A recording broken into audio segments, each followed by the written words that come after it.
Good evening, and welcome to our second Healthy Women, Healthy World educational gathering in 2021.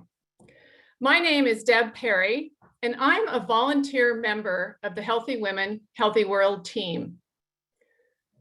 If you're new to our group, we are thrilled that you have joined us tonight.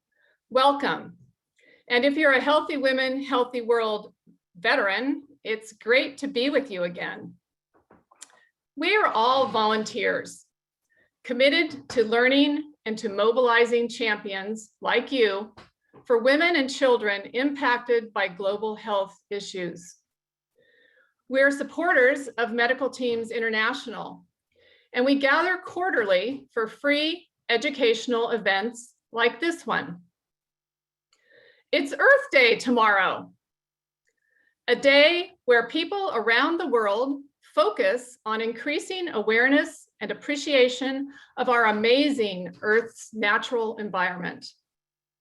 One way to celebrate Earth Day is by imparting environmental education to truly understand the real effects of climate change. Our topic this evening, the impact of climate change on healthcare and human migration, was selected with Earth Day and environmental education in mind. Our esteemed panelists this evening will share interesting stories of the human impact, as well as some innovative and proactive responses to these climate crises in remote areas of the world. I can't wait to hear all they have to share with us. But first, we have a few Zoom reminders. In this webinar format, your audio and video features are not available. In the upper right-hand corner of your Zoom screen, we suggest you set your view to side-by-side speaker. We are streaming this webinar tonight on Facebook Live and also recording it so we can share it with those who are unable to join us. Use the Q&A feature at the bottom of your screen at any time during the program to ask questions of our presenters. And lastly, we value your input as we desire to improve our virtual events. And we'd love it if you'd take a minute to complete the short survey that will be available at the end of our program. We like to begin our Healthy Women, Healthy World events with a moment of reflection to focus us away from our daily distractions and to calm and turn our minds to being together to share and to learn. So take a moment to marvel at this beautiful planet. Our planet Earth is perfect, different from every other planet around it, and containing every ideal condition for incredible life. Planet Earth is a gift from God to sustain life. But with all the abundance Earth provides, we also see how fragile it is. We are given the charge to protect this amazing home we have been provided. I'd like to share a call to action poem called Mother Earth's Gifts by Kelly Roper. Mother Earth gives her gifts for all to share. She gives them freely, yet she's still aware that things are changing, perhaps for the worse. How much more can she give if our future is cursed? It's way past time to put Mother Earth first, to clean up the water before we all thirst, to clean up the air before our lungs sicken, to renew the soil and feel it quicken. How long until the point of no return? How much longer until we all finally learn that this task we all must rise and stop abusing Mother Earth before she dies? Collectively, we really can make a difference for our planet. So in honor of Earth Day 2021, let's each of us find ways daily to take concrete action to protect Mother Earth, planet Earth. This evening, we are so fortunate to have three engaging and worldly presenters. Jane, Andrea, and Michael each bring different stories and responses, experiences to our climate crisis discussion tonight. They'll each tell you more about themselves, but to get us started, our first speaker is Jane Greenhalgh, a longtime journalist and senior producer for NPR. It's my pleasure now to welcome and hand off to Jane. Thanks, Deb, very much. And thank you to medical teams for inviting me to do this. I work for National Public Radio's Science and Health Desk. And as you can imagine, for the past year, I've been doing nothing but coronavirus variants, vaccines, and I'm sure like the rest of you, I'm ready for it to be over. And so it was actually very nice to get an invitation from medical teams to talk about something a little different, to talk about climate and to remember a time when we could actually go out and travel and talk to people about what they were facing. So I've chosen two very small stories that I think are a good illustration for how a change in a region's climate can really impact the people who are living there. And I want to start off with the potato farmers of Peru. So these gentlemen farm potatoes in the high altitude sacred valley of the Incas. It's an area now known as the Potato Park, a conservation area made up of about 6 farming communities. The potato originated in Peru. They fed the Incan Empire. It's a very important part of the culture. These farmers told us that soup without potato is like life without love. So there are about 4,000 different varieties of potato, and more than half of them grow here in the Andes. There's a particular potato that's given at a child's baptism, another one that marks the first haircut, and the curly red one you can see in the middle is the one that's given to a woman before she gets married. And if she can peel it in just one continuous strip, it proves her worth to her in-laws. This is Vicente Homogenes Bacahuaman. He told us that his potatoes aren't growing as well as they used to. And he says it's because the weather has become unpredictable and the temperatures are getting warmer. So over the past 40 years or so, Peru has lost nearly a quarter of the glaciers in the Andes. Bacahuaman said when he was a child, there were always snow in the mountains and snow would come to his potato fields, but now he never sees snow here anymore. And unfortunately, the warmer temperatures have opened the door to a disease that was previously unknown in Peru, but it's one that would chill the heart of an Irish farmer. These are the black spots of potato blight. It's a fungus called Phytophthora infestans. And these spots have been showing up on Bacahuaman's potato plants. Here's a potato that's suffering from potato blight. And as many of you will know, it is the disease that in the mid-1800s wiped out nearly half of Ireland's potato crop, prompting hundreds of thousands of starving Irish people to leave. This is a chart of immigration to North America, and you can see that in 1845, when the Great Famine started, immigration to the US and Canada shot up to nearly 250,000 people. And over the next 7 years, as the blight returned and the British government did not help matters, about 1 million people died of starvation and another 1 million people were forced to emigrate.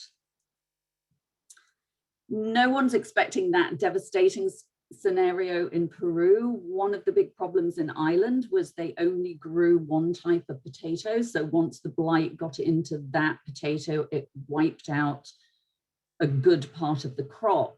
Whereas Peru has very diverse varieties of potatoes. So what Bakar Farman is doing here, he has an experimental plot and he's growing different varieties of potato to see which ones do best in the new environment.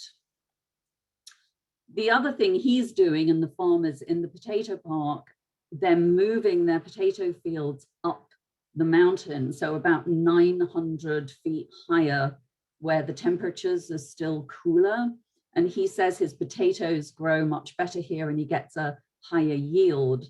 But it takes him about an hour and a half to climb up. And of course, if the temperatures just keep rising, there's a limit to how high he can go. So about 5,000 miles west across the Atlantic Ocean into North Africa, another ancient culture is facing a changing climate. They're the Tuareg. They're known as the blue men of the desert because of the indigo dyed headscarves they wear. For centuries, they've herded their cattle across a vast swath of land that stretches from Morocco to Libya. But more than 50 years of persistent drought is forcing some of these nomads to give up their wandering way of life. As their water holes dry up, their cattle die, many have started to settle in villages. And so I traveled to an area just north of Timbuktu in Mali with one of our science correspondents, Richard Harris. And we met with some Tuareg who are still trying to hold on to their nomadic life and others who have given it up. And I'd like to play just a short clip from this piece. There are still a few places in the world you can go and meet people who are living lives not too much different from the lives their ancestors lived 1,000 years ago. One of those places is just south of the Sahara Desert. Here you can still find desert nomads pouring water out of a goatskin bag and boiling it for tea on an open fire. Not far from the city of Timbuktu in Mali, 3 Tuareg families have pitched their hide tents close together in the sandy shrublands. A goat's severed head lies on a bush, drying in the sun. Mohammed Agad Mustafa is a herder with no land and no more possessions than he can carry on the back of his camel. Our life is basically the animals we have. We protect them and we feed them. Whenever we need tea or grain or clothes, we take an animal to the market and sell it and buy something. The Tuareg depend on their animals. They move their herds constantly from one green spot to the next, camping at each for a few days to a few months. The problem is that it's becoming much more difficult as the green spots disappear and the water holes dry up. And just to give you a sense of what this climate is like, we were driving to this nomad camp and our translator, Abdullah, told us to pull over. And this area that I'm walking on, Abdullah told me it used to be a lake and he used to swim here when he was a boy. And in fact, if you bend over and pick up a handful of sand, you can find tiny shells among the grains. And it's the women and the children who are responsible for getting water for the camp. So they make the trek many times a day from the camp to this water hole. But despite the hardship, the leader of the nomad group that we spoke to says he does not want to give up his way of life. He wants to live the way his ancestors have.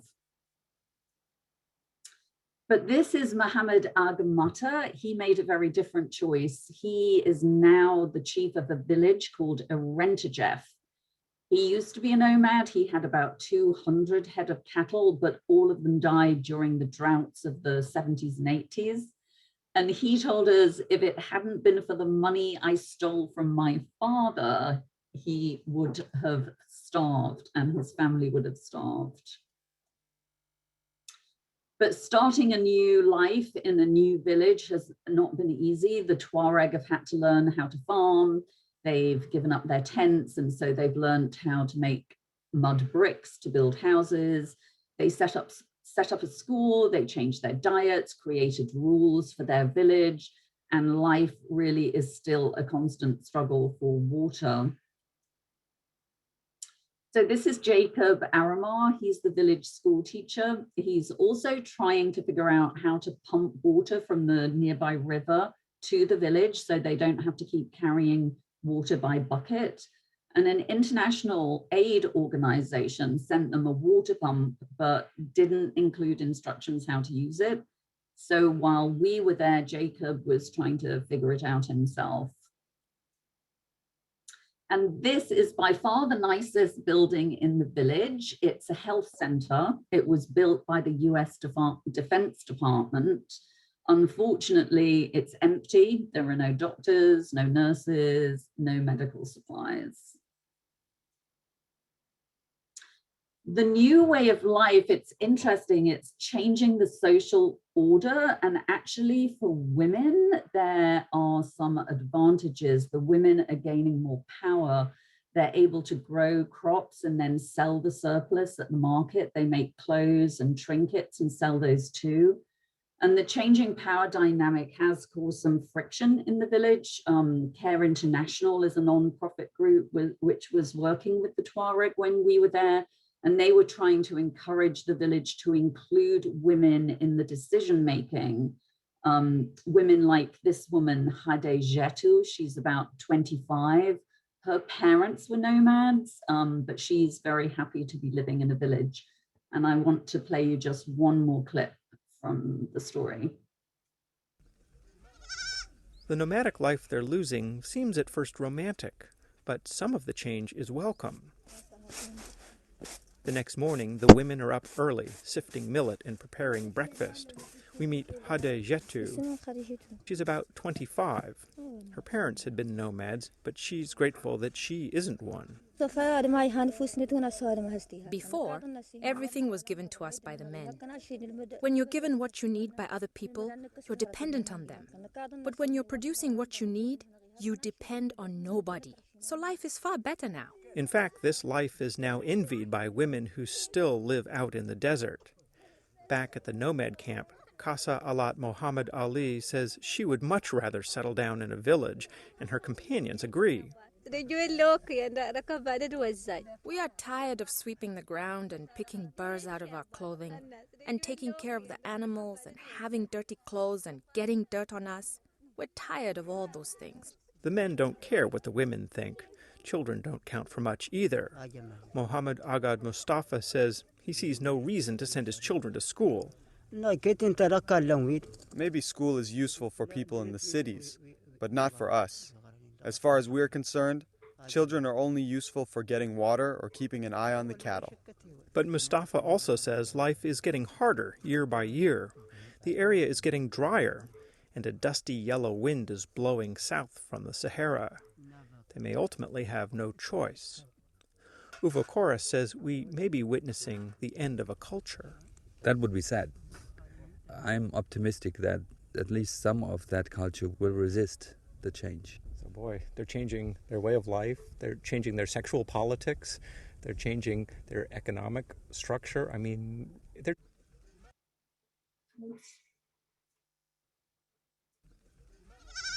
The nomadic life they're losing seems at first romantic,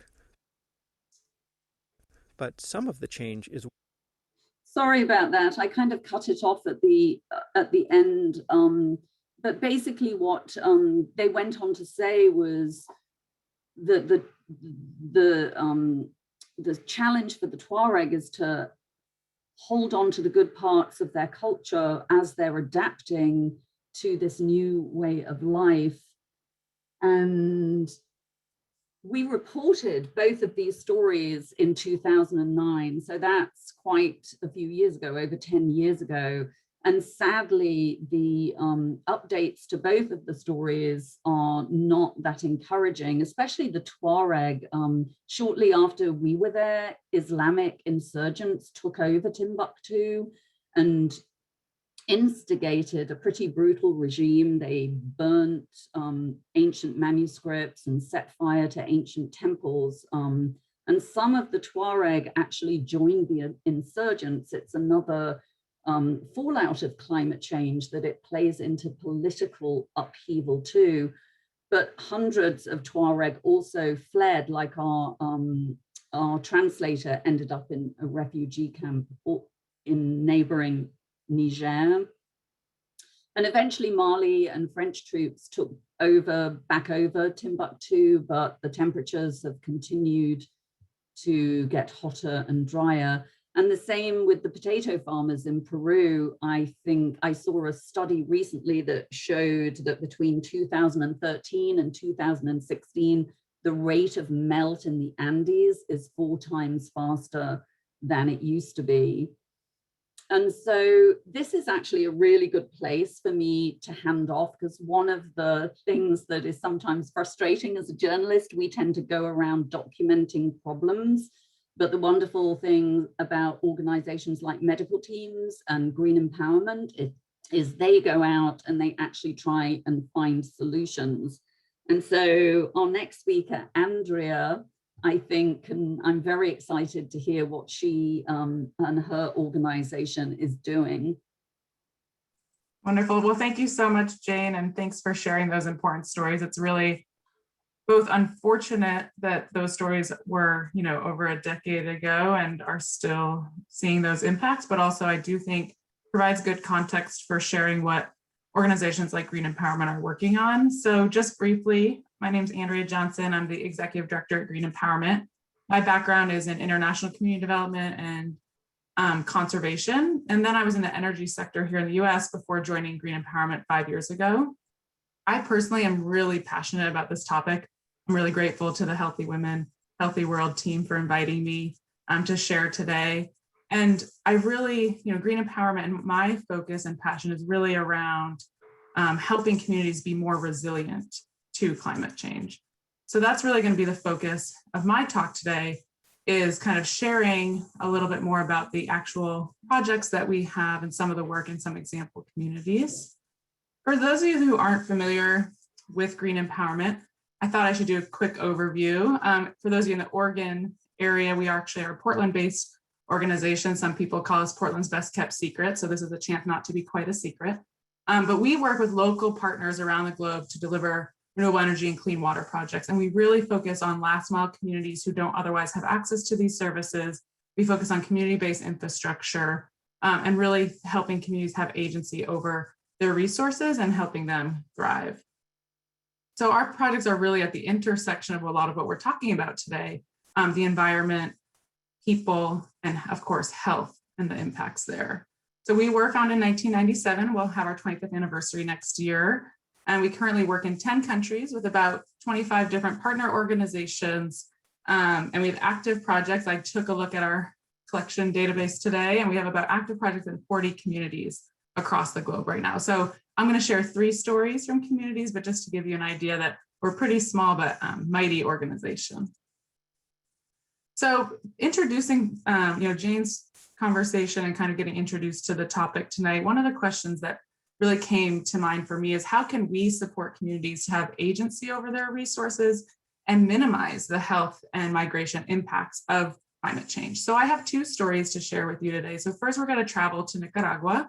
This is a project that had multiple components. So this is a pretty small community, subsistence farming community. Prior to this project, they relied on rain-fed agriculture, and about 6 months of the year, they would have rain, and during the dry season, seasonal migration to Costa Rica, primarily the men.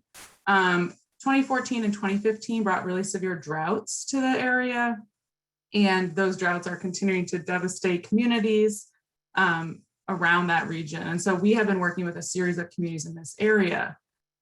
This project is really interesting because of the migration element, but also the health and nutrition element that comes into play here. So this community previously collected their water from a well or a few different private wells or open rivers. Some of the images that you saw in Jane's presentation kind of ring true, just in a different climate and culture. And then they also had this one community center for bathing and laundry. So what we did with our local partner there is develop a community-based water system. It's owned and operated by the community. The community has a legalized entity that administers and manages that system. They have a trained local technician. At least when we started, I don't think we've checked in, more than 50% of the women on that, or leaders on that committee were women. So there's a really important element here of women leadership. In this community prior to the system, over 90% of the water collection in El Balsamo was by women and girls, often impacting girls' attendance at school and just how they spent their days. So in addition to the water system that actually does household delivery of potable water, this project included gray water patio gardens, and it included watershed protection. This community actually planted over 1,500 fruit trees and hardwood trees in their community. So the idea with this approach is not to address just the water issue, but also sustaining that water over time. One of the things that's really interesting as well about this situation is that it actually reduced seasonal migration of the men, helping men stay in their own communities. So while some of the neighboring communities were still having real challenges with seasonal migration, as well as prolonged drought, this community started to have a little bit more agency over their resources. This picture here is just to give you an idea of how much women drive these projects and how committed they are to helping their communities improve their health and kind of economic reality. And so I just think that's really important for this audience to really see women actively engaging in the future of their communities.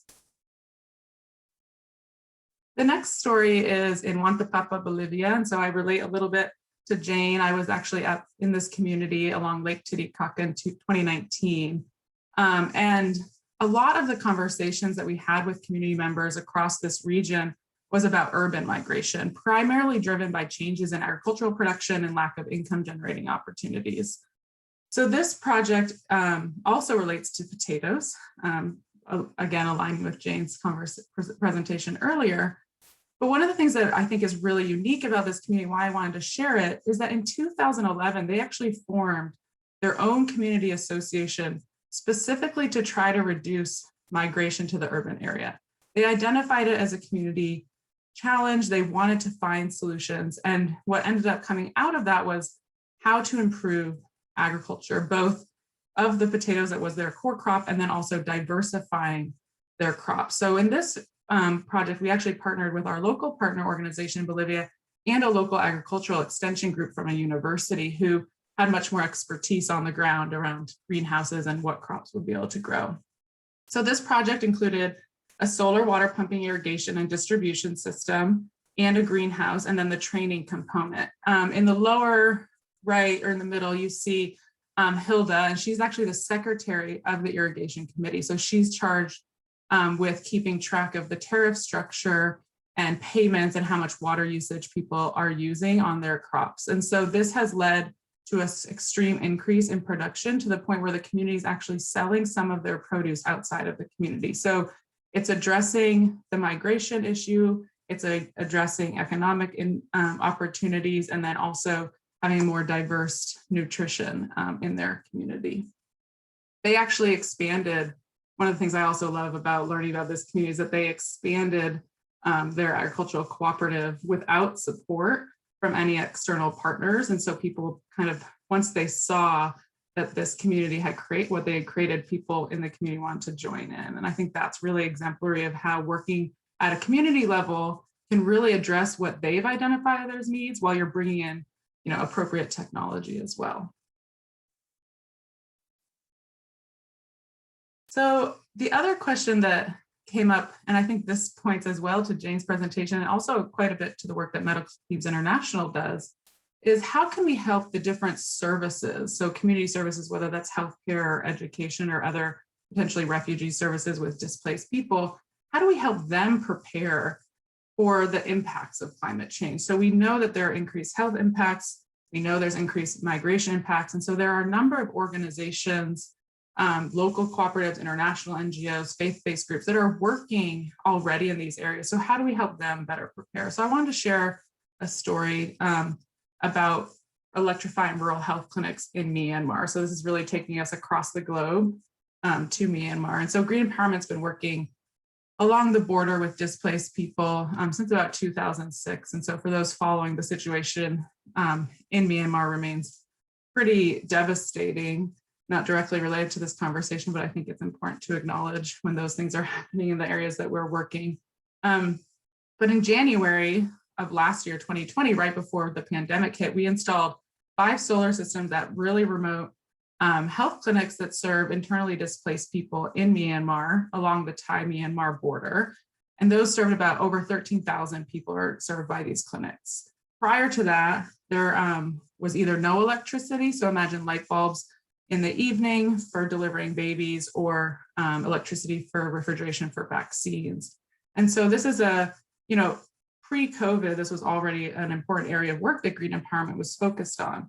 One of the interesting things about this and kind of the intersection of climate and people and health is that there's a lot of research coming out right now around the future of additional pandemics and how climate change is going to exacerbate those or kind of create the environment for more pandemics to happen. And so we need to really invest in some of these community services to make sure that they can be resilient to serve people with the impacts, especially when there's potentially political conflict or migration issues associated with it. So one of the things that was, I think, very rewarding about this project is that, we had focused on the solar installations, and then it was really the impact was amplified because of COVID-19. These clinics became the main centers for people to get testing, and now we are working with a central center to have electricity as well, to be a distribution site for vaccines. And so really thinking about how we need to strengthen our healthcare services and thinking about energy and water in those places. I also want to show on these slides, one of the things I love so much about these programs is it's really focused on local technicians. And so the picture that you see with the women writing, those are women that are actually learning about solar installs. They are taking notes. They are becoming the technicians for these projects that they're going to maintain in their areas. And then the picture on the far right is them actually working with the batteries and the technology. And the river picture kind of shows some of the distance that our partner organization, the Border Green Energy team, has to take to get to those sites. So I just want to say thank you so much. I really look forward to the questions from the audience and having a chance to answer some of those. And I think with this, I'm going to be handing it over to Michael Chapman, who invited me to this talk tonight. So thank you so much, Michael. It's a pleasure to work with you, and I look forward to hearing your stories as well. Thanks, Andrea. It's really difficult, two difficult acts to follow tonight. It's great to see so many connections and common themes in the presentations. It's also particularly intimidating to follow a senior producer at NPR. Thanks, Jane, for joining us tonight.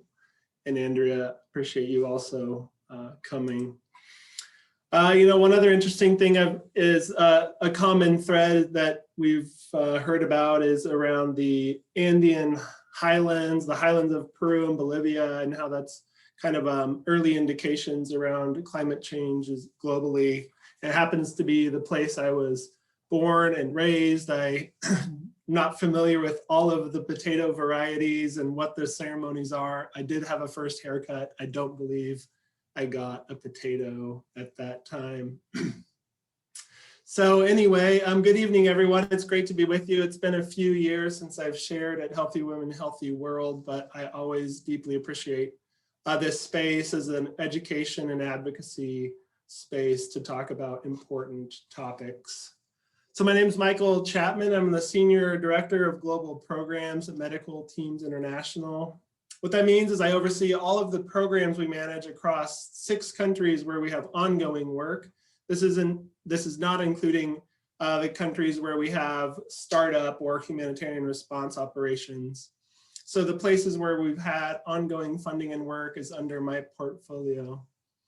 I've been with medical teams for nearly 5 years now, and I've worked most closely with our programs in Latin America and in East Africa. For those of you who aren't familiar with Medical Teams International, our calling is to boldly break barriers to health and restore wholeness in a hurting world. We see it as our core mission to ensure that people have access and can self-advocate and understand their health needs and get the life-saving healthcare that they need. As an organization specifically focused on providing humanitarian health assistance in emergencies, we focus primarily on these areas that you can see on the screen, and I'll just point your attention to the bottom. The three main areas that we focus on as we do our programming work is around direct health services, meaning providing specific healthcare in a clinic, health system strengthening, which is to provide training or supplies, and community health, which is such a critical component, especially when talking about women and children. So we work in 8 countries around the world. 6 of those are represented here. We've had recent startups in Ethiopia and Sudan, which my colleague Betsy Baldwin supports. So you can see it's a broad range of programs primarily focused on areas that are affected by displacement crises. Most recently, the issues in Bangladesh, Ethiopia currently happening, and other places. So prior to coming to medical teams, I lived and worked for many years in Central America. Most of that time I lived in Guatemala City with my family, and I was the country director for Guatemala and El Salvador for a different organization, a different NGO.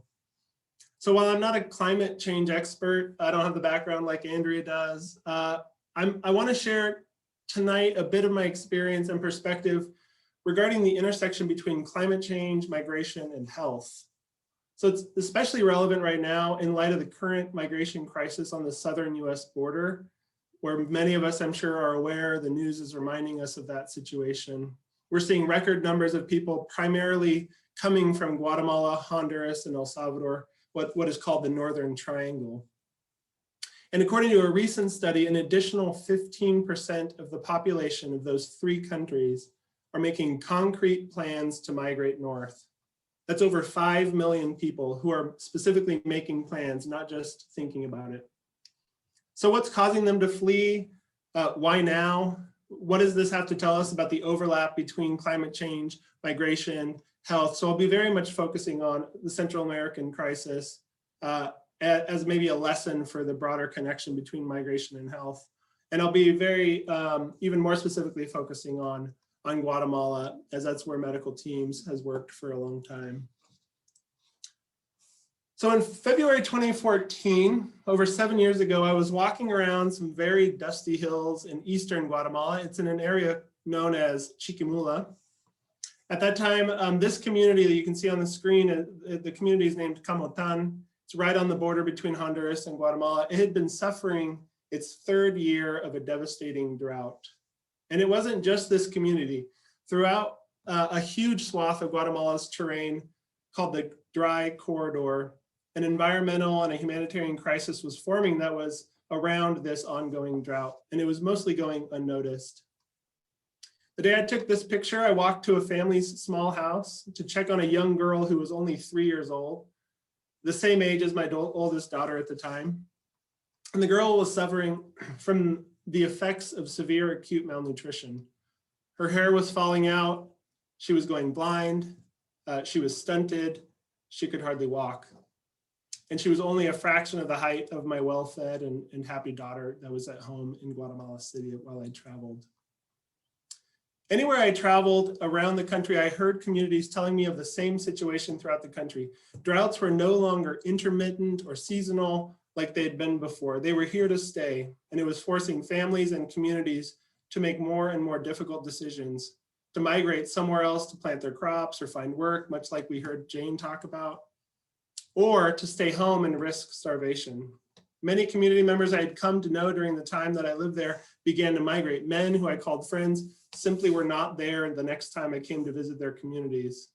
This was the height of the previous migration crisis of 2014, where this drought and the high rates of violence were forcing thousands of people to flee. Fast forward 7 years later, and during that time, many things about the world has changed. We're now in a pandemic. Many other things have changed, but a lot of things have actually stayed the same. Drought has persisted nearly every year since that time, forcing people from the land, forcing people to risk their lives still, and reducing the food people have to eat. Then in November 2020, a record-breaking hurricane season hit the Atlantic Ocean. And within the span of 2 weeks, 2 separate Category 5 hurricanes hit Nicaragua, Honduras, and Guatemala. I say record-breaking because it was the first time that multiple Category 5 storms had made landfall past November 1st. Suddenly, communities which had been combating drought for nearly a decade were overrun by water. Rivers were overflowing, bridges were collapsing, soil was so saturated that mudslides were engulfing entire communities. So suddenly, again, the villages like Campur in this picture that you can see, which is in the northern highlands of Guatemala, water was above the rooftops. Crops were merely weeks away from being harvested across the country, weeks, and they were just gone. So people very quickly had to begin making the same hard choices that many other people in the country had faced before them. We stay without any hope of rebuilding or surviving the storm, or we migrate. In some accounts, a number of men from this community departed mere days after the second storm. So understanding their only hope lied outside of their community. So this is a community in a part of Guatemala that historically people rarely migrate to the United States, rarely. Many people said that only one person in the prior year had migrated. And in this year alone already in 2021, community members are saying that at least a few dozen have already left. So the compounding impacts of these multiple crises due to climate change is most evident when you look at some maps. I'm a little bit of a map guy, but I do think this visual is helpful, and I'm not going to get too wonky about it. So on the right, you can see a map showing the dry corridor that I mentioned in the orange part. The section of the country that has been suffering drought year after year. This is the part of the country where people are in crisis of not having any food to eat. And on the left are the areas of the country that were most affected by the 2 storms in November. The overlap is incredible. Communities already struggling to adapt to climate change were hit by unprecedented extreme weather events, also caused by climate change. So in the Northern Triangle, healthcare and access to healthcare are not one of the main reasons people give when they're interviewed about why they migrated. When people talk about the 3, academics and journalists talk about 3 main drivers of migration in the region. Those drivers are people fleeing violence, people trying to get reunited with their family members who fled previously, or people who are in search of better economic opportunities. But embedded in this third reason is a really complex web of causes and impacts. So when people have been enduring drought for years and they've been living harvest to harvest, they're unable to sell excess crops for income, to buy medicine, to buy transportation, to get supplies. People rely on things like coffee or high-priced items simply to be able to have that extra amount of income for savings. And when those are gone, they no longer have income for those essential items in their home. So when a devastating storm hits, people are displaced, or when a family must rebuild part of their house due to some type of climate change, suddenly the money you needed to get your child's health for medicine for pneumonia, or the cost of the bus fare to get your pregnant wife to a clinic is gone. I can't tell you the countless times I've heard families all over the world, not just in Guatemala, tell me stories of the difficult decisions of the trade-offs they've had to make, either buy food, buy medicine, pay for school supplies. It's an impossible decision as a parent. So when we think about climate change, we don't often think about the connection between the changes happening in our environment and how that links to migration and to health. So while access to healthcare may not be listed as a top reason, in my experience, it's actually at the core of that very decision. When the environment has shifted so drastically, it causes them to lose everything, many people simply don't feel they have another choice because they know the livelihoods of their wife, their children, their parents are in the balance. When communities and families are devastated by drought, when their children are losing their hair or they have dust-induced asthma, you can see that connection pretty clear. You see the connection between their hope for helping their child's health and their decision to migrate for work or to find better land. So as people flee mud-filled homes and farms during a pandemic, the impact of that choice also can bring serious consequences. They're not taking decisions like this lightly. So the reality is that as we experience more extreme weather events like the hurricanes that I've described in the region, it's only the most vulnerable in many communities who will continue to suffer. It means pregnant women who need their antenatal checkups, elderly who might need medication for high blood pressure, children who have diarrhea or are malnourished. They're all left without critical care. In the stories we hear in the media about migration or about refugees, these are often the aspects we don't hear about or think about. It sounds simple when I say it, but it's true. People who migrate still have healthcare needs, and many of those needs go unmet. As a humanitarian health organization focused on serving refugees and displaced populations, medical teams works hard to ensure that as people who have been affected by whatever crisis as they flee, whether it's being displaced from their homes 5 miles, like one community in Guatemala, which was overrun by an entire mudslide. It moved just 2 miles into some communal shelters. Whether it's this 5 miles, whether it's 500 miles, 5,000 miles, we're there to break down the barriers to health that they now have in front of them as they're trying to navigate a new world. We set up networks of community health volunteers to ensure that those communities remain safe, they remain educated, that we can do surveillance and understand what diseases are spreading, that the community members can understand the hygiene and health behaviors they need to keep themselves and their children safe. We work with local ministries of health, or we set up our own clinics directly to ensure that people who need critical life-saving care in their most desperate time can receive it. It's helpful to remember that the reality in Guatemala and many places that we've heard about this evening, most of the people who have migrated due to the impacts of storms like these are men and youth.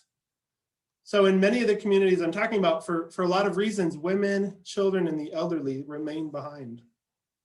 This is very different than refugee crises. In refugee crises, primarily women and children and the elderly flee. But in situations of displacement due to storms or for economic reasons, the men tend to leave and the women stay behind. So our work is even more critical in this situation because as people remain behind without a source of income or protection, or any ability to cope with the climate change that continues to ravage their communities, these diseases will continue to spread, especially COVID-19. Malnutrition rates will continue to climb, which we are already seeing throughout Guatemala. Pregnant women will still need to deliver healthy babies in a healthy clinic that's safe and welcoming. So it's in these times of climate change and migration crises that the interventions we are able to do through our community work and our health system work is so important in the responses that we set up. So it's a sacred privilege to know that I work for a team who's accompanying some of the most vulnerable people in the world along a difficult and challenging journey, a literal journey. And it's clear to me that the impacts of climate change are directly affecting communities around the world, like we've heard tonight, forcing them to flee their homes and communities, whether it is in new areas where they arrive to, or for those who've chosen to stay behind. Medical teams is there to ensure they have life-saving healthcare they need to continue to thrive.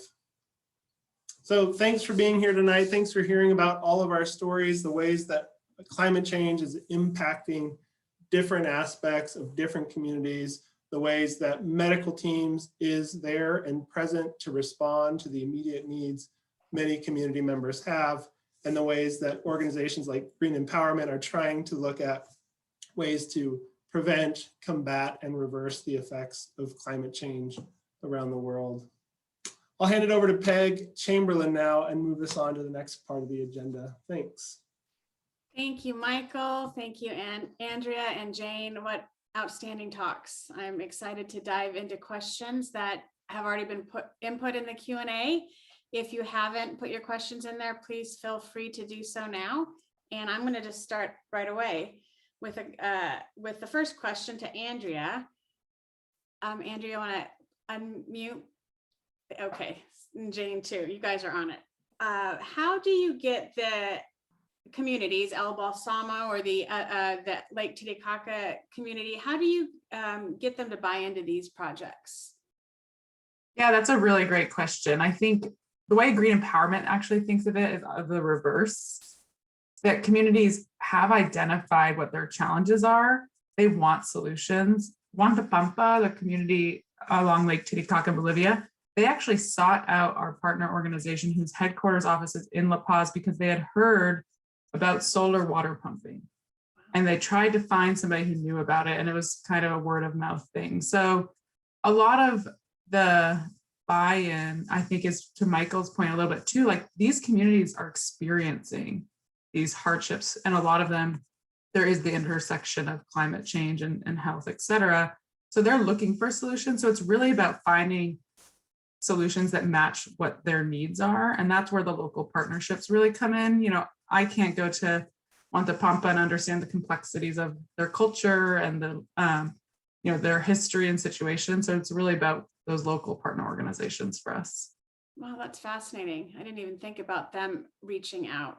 So that ties into the next question. So how do you identify communities in need? And then assuming that there's many communities all over the world, how do you choose which projects to take on? That's a great question as well. So we really focus on where do we add value.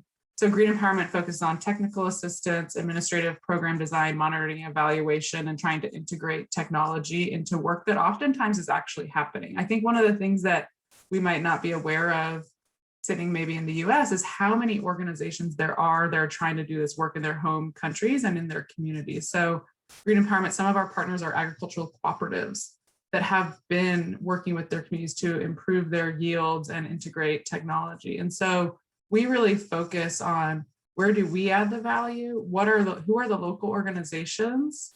And how do we facilitate or accelerate the impact that they're having? Because a lot of times this work can be really slow, like the community piece, that part of it, or understanding the complexity can be slow. So we can kind of come in and accelerate work that might already be happening, but we often rely on our partners for community selection. But then in terms of what we ask for is there's a huge community counterpart. So a lot of these communities are actually providing, some of them are cash, money, some of it is time and labor, some of it is materials, and they are going to own the system. So there's a formal transition of the system. It's often quite celebratory in nature with lots of potatoes in the Bolivia and Peru examples. But really it's about creating that ownership and agency from the beginning. Fascinating. And that ties into a question for both you and Michael. You can both take a stab at it or share back and forth. How did medical teams decide to partner with Green Empowerment, and how did Green Empowerment decide to partner with medical teams? And what does that partnership look like? I don't know if Michael wants to start and tell the story of him walking to a meeting one day. That's right. So I'd be interested to know what version of the story Andrea would tell. But one really great thing about Portland is there's a hub of internationally focused nonprofits, which is called Global PDX. And as a side gig, Andrea heads that up as the executive director, I think. And it's a great kind of catalyst for bringing organizations and people together who are concerned and trying to make an impact in the world. MTI, Medical Teams, is a founding member of Global PDX, along with a few other organizations. So it's really important to us to continue to foster engagement of all the nonprofits. And as part of some of those conversations, I got to know Andrea, we got to understand the work that our different organizations were doing. And as I was confronting some some energy solution issues in many of the programs we have, because as you can imagine, running a health clinic in a rural part of Uganda, if you don't have energy, you can't run many basic things like a refrigerator, a microscope, a lot of the things you really need. So we just started up a conversation, and started to kind of understand if there was a way that we could intersect our two specialties, a little bit like Andrea mentioned, the value add piece. And then we saw the I would say, advantage of Green Empowerment looking to test out different data apps, ways to understand how they can make a difference in the world. and use medical teams as a bit of what we call an operational partner, a space to see what types of systems work and don't work. And for us, that is a huge impact, giving us the technical expertise on the renewable energy side, so that I can focus on things like healthcare. So that's a bit of my version of the story, and it's a great partnership. It's been going on maybe about 2 years now. Yeah. Yeah, I think I would just add to that. I think one of the things that, to the question earlier about, how do we choose where we're working? A lot of it is looking for organizations who have values alignment, who are trying to do it right and figuring out how could we kind of amplify what they're doing. And we have a program that we started in Peru in 2006 with the Ministry of Health and a local partner organization to do electrification of really rural health clinics. And it was, the interesting part of it was that it was focused on training nurses and medical technicians to sustain the systems over time. And a big important outcome of that was around record keeping, right? So we think about patients' records and, just being able to see what their previous visit was for and how that can improve health service delivery. And so the Ministry of Health actually adopted that program. And now, we're not involved. We kind of helped launch it, identify the opportunities. And now the Ministry of Health has kind of just run with that program. And so we were looking at ways to also say, okay, that seemed to work. Let's find other organizations who are, working in really hard to reach areas and how we can bring them like appropriate solutions. So yeah, and nice shout out to Global PDX. I appreciate that. Right. Very cool. Thank you, you too. Jane, we have a couple questions for you too.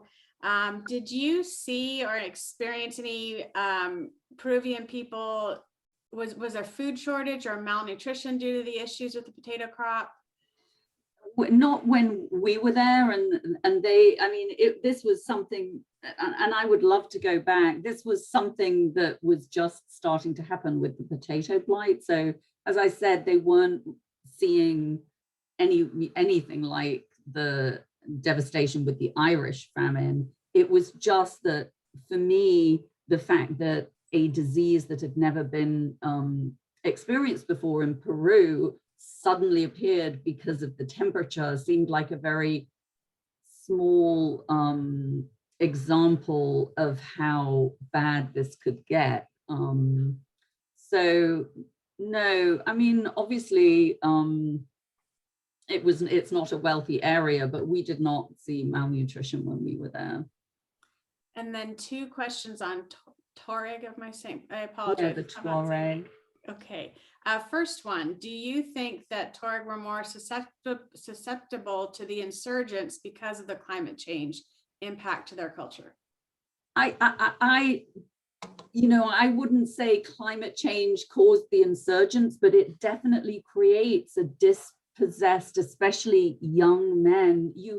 You could actually see it beginning to happen in the village when we were there. It became a no-go zone shortly after we left, because if you think about it, you have this group of people that is basically changing their way of life, and the change in sexual politics too, where the women were becoming more powerful. Some of the men did not like that. And I could never quite understand. I was fascinated that it was the US Defense Department that had built the health center that they then didn't stock with medical supplies. But it became clear later, it was a time when Muammar Gaddafi was making inroads into that area of Libya. And I think it was just a geopolitical struggle that was going on. And so I think with climate change, if you start disrupting people like Michael talked about, it creates a very unstable situation. And certainly some of the younger Tuareg joined the insurgents, others fled. So it was sad, really. Yeah. And then a different question, but same area. Did the Tuareg report any new incidents of illness or lack of access to their traditional herbs or treatments due to climate change? I think I don't really have an answer to that, because the nomadic group that we spent time with who were out in the desert, I didn't see much much evidence of any kind of health care that they had. I mean, obviously tea and but they really didn't have access to much of what we would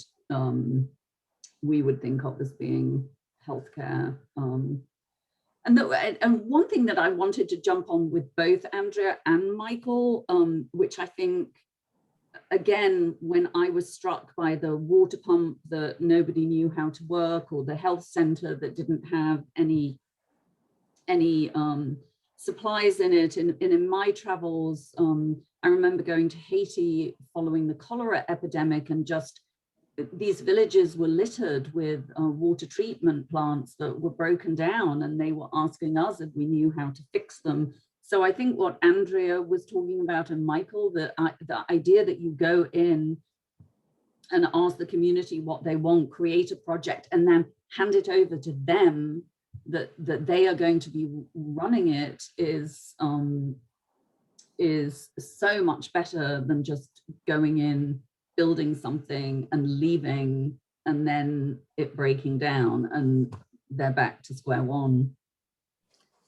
Andrea, maybe I'm going to cheat a little bit and share what we talked about in our run through, how, because I thought it was just fascinating, that how Jane took pictures of a water pump that had been sent, but there was no instructions, so they were trying to figure out how to use it. And you said this is actually quite common. And could you just expound on that? Yeah, I think one of the things that's a little bit unfortunate about the way the global development sector has played out is that there's a lot of people with very good intentions, right? So intentions are really good, but we see technology as the solution. And one of the things that Green Empowerment always says is that technology is not the end goal, it's a means to the end. And so how do you incorporate technology into the project? How do you incorporate training and other pieces? Because if just the technology doesn't address maybe the complexities of power dynamics, or who's going to maintain it, how do you click tariff structures to pay for that over time? You know, and those different questions that actually will help sustain it. And so I think it's both, you know, I think of it as the optimism side of it. Like, there are solutions out there that we have demonstrated success, but oftentimes there are really well-intended projects that are trying to just oftentimes respond to emergencies or critical situations. But without that local component, it can just be a little bit misplaced. So yeah, I kind of saw that. I was like, oh, I'm not very surprised, which I know is not the most optimistic point of view. No, it's sad, because I was like, this is outrageous. So to know that it's common is sad. Yeah. Still, each of them are sad, but it is quite common. Well, and I think with the health center thing, I think one of the things that you know, Green Empowerment is interested in, why we were excited about the opportunity to collaborate with medical teams, is thinking about, you know, energy access can be really impactful, but there also are some failed projects out there. And so how can we make sure that solar and renewable energy is the solution? Because otherwise people are using diesel generators in a lot of settings, both for health facilities or agricultural processing, or even in communities that we work in. So that's kind of part of our interest in collaborating with a group like Medical Teams, who's also looking at energy solutions and would like it to be renewable energy, but need the kind of confidence that it will work and meet their needs. Absolutely, absolutely.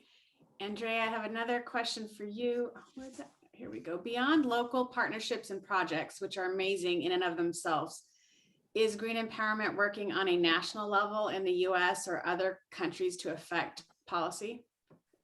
Not so much in the US, though I did have the opportunity to participate with Congressman Earl Blumenauer. He's actually part of the International WASH Caucus. Folks aren't familiar, that's water, sanitation, and hygiene. And it's the idea about how does the US support for international development think about WASH, water, sanitation, hygiene. And we actually talked quite a bit about the intersection of climate. So I think that's an area where pretty much anybody as a constituent can have some influence in terms of how international foreign dollars are spent in hopefully thoughtful and holistic ways. And maybe not just State Department empty medical offices. And then actually with Green Empowerment, one of the focus areas that we have been doing is how do we help our partner organizations with data and information to influence policy in their own areas. So kind of like with the example with Michael referenced with Medical Teams International, we collected data from 56 health clinics we can use that, or medical teams can use that to talk with their Ministry of Health contacts in Uganda to talk about energy access and what those facilities need, for example. The example I gave with Peru and working with the Ministry of Health. And then one project I'm really excited about, I think it's public as of like today, is that we're working with some partners in Malaysian Borneo to do a rural electrification plan for the state of Sabah, which is on the island of Borneo in Malaysia. And it's actually the exact opposite of how that work is usually done. It's using community organizers and local indigenous-led organizations to collect data from communities to say what they think their energy solutions should be. So that is a project that we're really excited and passionate about because it's kind of using our grassroots development model to influence policy. Absolutely. Thank you. Michael, I have a question for you. Do you think that MTI's work to support migration due to climate change will become larger than refugee? How is the organization adapting?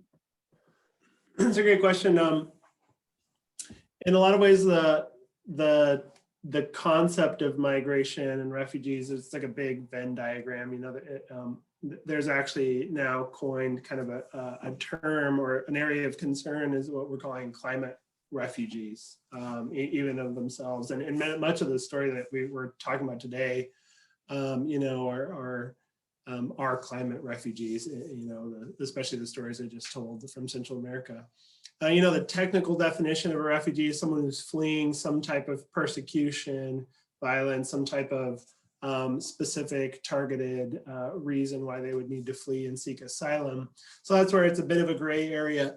But I do think overall climate change is going to continue to be a contributing factor to the issues that create refugees. So similar to what Jane's trying to nuance with the Tuareg, it's not necessarily that climate change maybe is causing any political crisis, but for example, when you have a people group who are in a particular area, you know, and water is a big issue. And so if the government is going to try to displace these people, but maybe they're a different ethnic group than the ruling party, right? So a government, I'm making a hypothetical here, but a government may choose to sort of displace them or make life very challenging for them specifically because of maybe some other issues. And then you create a refugee situation where you have a cross-border movement. Refugees must cross a border to be deemed a refugee. So I definitely see migration and medical teams' response to internally displaced populations, so people who are just moving within their country for different reasons. I think climate change is going to continue to increase that type of movement, absolutely. And organizations like the US government and the EU are tasked with providing medical teams and partner organizations the funding to be able to provide healthcare or food or water for those people who've had to flee. So I think we'll definitely see that. The cross-border migration due to climate change, like in the Central American context, it is so complex, and trying to find out ways to serve that can be challenging. But in the meantime, since we're in those communities, we're going to continue to serve, you know, people before they leave, as they're transiting, or when they arrive. So the answer is sort of, you know, I don't think we'll outpace refugees in the world. The reality is refugee numbers continue to increase, but I do think it'll increase too. And it's kind of to piggyback on that, I had a really good question. And you were talking about cross borders. Are countries becoming aware of the climate impact and how that's causing refugee? And is there any work within countries, among countries, to prepare for these refugees that are coming because of climate change? Really great question. You know, it depends on the part of the world. You know, some examples I could give is like in the Horn of Africa. So Ethiopia, Uganda, South Sudan, Congo, in that whole region. It really depends on the country. Some aren't friendly with each other. So the amount of information sharing, you know, really depends on the kind of geopolitical aspects. But there's definitely more of a coordinated effort. And this is where bodies like the UN, UNHCR, and others play really a key role. There's more of a coordinated effort at early warning systems, maybe there's a famine early warning system that's really critical to be spotting famine ahead of whether that's climate change inflicted or whether that's politically motivated famine. To have those early warning signs. Actually, the map I showed is from that exact system in Guatemala. It's an early warning sign for famine, and it shows most of the country is at risk of famine. Back to the point, so having those systems in place help us understand if a displacement crisis may be coming, whether that's internally or across the border. Typically, they're not going to cross a border until there's some either threat of violence, direct violence, or just a reality that the system inside of their own country is broken enough that they must cross the border. It's a big leap to seek asylum in another country. So typically it's a bit, it depends on that complexity to know if they're going to stay in their country and just move somewhere else, or if they're going to move into another country. Really good. Well, this has been an outstanding Q&A. We appreciate you three so much. I'd like to keep going, but we're going to be cognizant of your time and of our attendees, and thank you so much.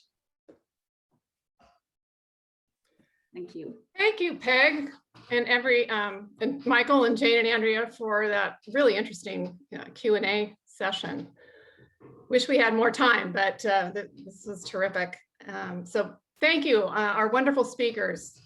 We just can't thank you enough, and we want to say that most sincerely, we appreciate your generosity in sharing your time and expertise around these important topics of the human impacts of climate change. And to all of our attendees, thanks for attending. We truly hope that you found this evening informative and encouraging and worthwhile. We'd love to see you again. Please mark your calendars and join us for these upcoming Healthy Women, Healthy World events. Our next book club will meet virtually on May 19th, and we will discuss the book Well, Healing Our Beautiful Broken World from a Hospital in West Africa. And we're really excited because the author, Sarah Barge, will be joining us for that session. And in July, we'll watch and discuss the Oscar award-winning short documentary film, Period, End of Sentence. And it tells a story of East Indian women fighting against the deeply rooted stigma of menstruation. Watch for a follow-up email tomorrow from us. It will have some good relevant links and suggestions for ways to learn more about this topic and take action. And once again, don't forget that short survey at the conclusion of tonight's program. We really do value and appreciate your comments. So we wish you a meaningful Earth Day tomorrow, and we sure hope to see you again at another Healthy Women, Healthy World event. Good night.